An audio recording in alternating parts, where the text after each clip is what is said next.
name is Thomas Frankenhoff. This is my final draft for Introduction to Speech. My speech name is GMOs. In this speech, I will be proving to you why being GMO free is almost impossible, why consuming GMOs is not bad for your health, and how GMOs help the world. Being GMO free is almost impossible. The percent of crops that are genetically modified are high. According to the IRT, crops such as soy, 94%, cotton, 90%, canola, 90%, sugar beets, 95%, corn, 88%, Hawaiian papaya, more than 50%, zucchini and yellow squash, over 24,000 acres, are all genetically modified.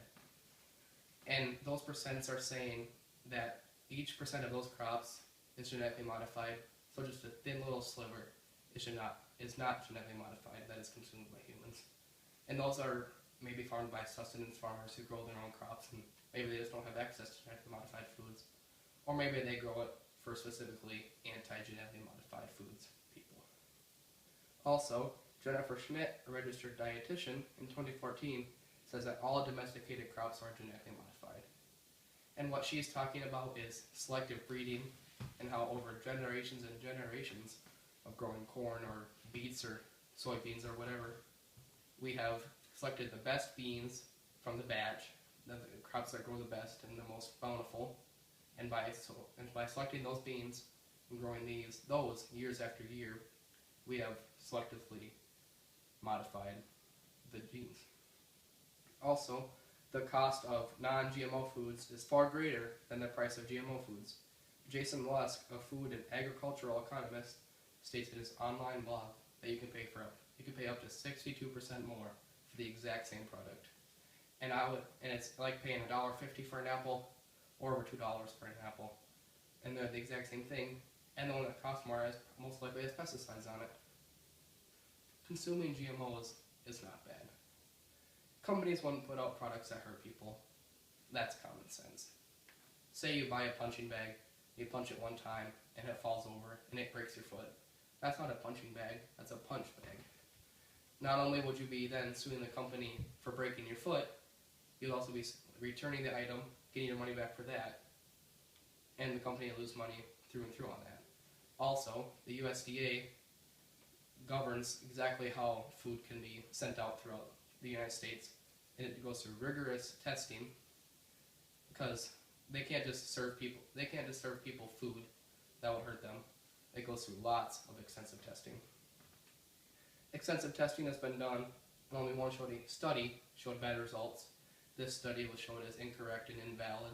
And in that study, they tested rats, and they fed the rats genetically modified foods, and the other rats non-genetically modified foods. And the rats that were fed genetically modified foods grew bad, and they were smaller, and they didn't reproduce as well.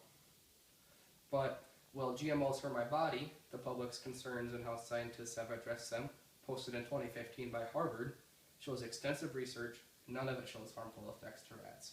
And what they did is they tested over 7,000 rats over 3 generations. They fed some of the rats genetically modified foods and some of the rats regular foods. And the rats that were fed genetically modified foods grew no different over the 3 generations than the rats that were fed regular foods. And they tested them on reproductive organs, their litter sizes, how fast they grew, how much they ate, all those kinds of things. In an interview with U.S. Senator John Thune, I asked his view on GMOs.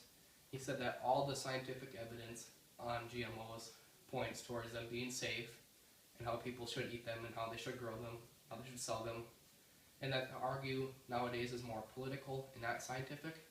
And what he's talking about is, are people playing God by genetically modifying foods? And his argument is much more scientific based, as I think all of it should be. GMOs help the world. The higher yield of GMO crops will feed more people. When I was talking to John Thune, he also talked about how he had been to many other countries where there's starving people. And he said he's all for GMOs because they grow more crops, they grow more bushels. And say I have a crop that grows 25,000 bushels and a crop that grows 30,000 bushels. That extra 5,000 bushels we can sell to other countries and help the starving people. From 1996 to 2011, GMOs reduced the use of pesticides by 975 million pounds, according to a website by Coalition for Safe Affordable Food published in 2018.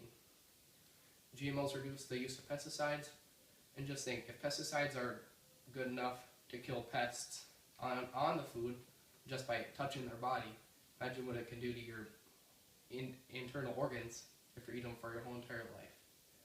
So I would rather grow foods that help more people, that don't have pesticides on them, that are cheaper, that are easier to grow, and that John Thune agrees with.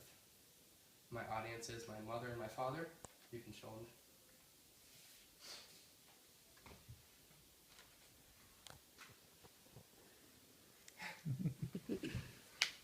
Thanks for listening.